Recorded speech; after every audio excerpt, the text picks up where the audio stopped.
وكم أهلكنا قبلهم من قرن هم أشد منهم بطشا فنقبوا في البلاد هل من محيص إن في ذلك لذكرى لمن كان له قلب أو ألقى السمع وهو شهيد ولقد خلقنا السماوات والأرض وما بينهما في 6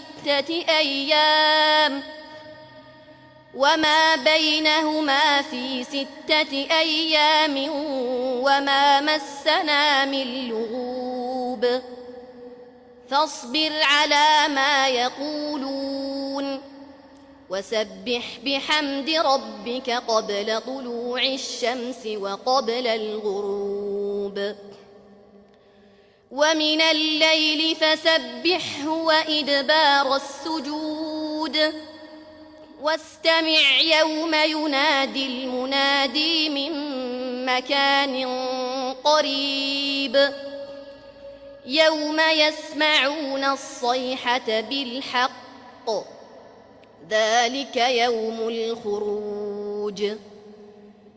إنا نحن نحيي ونميت وإلينا المصير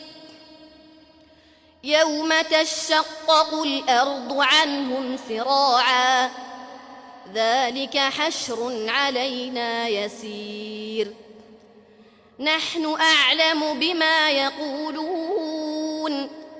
وما أنت عليهم بجبار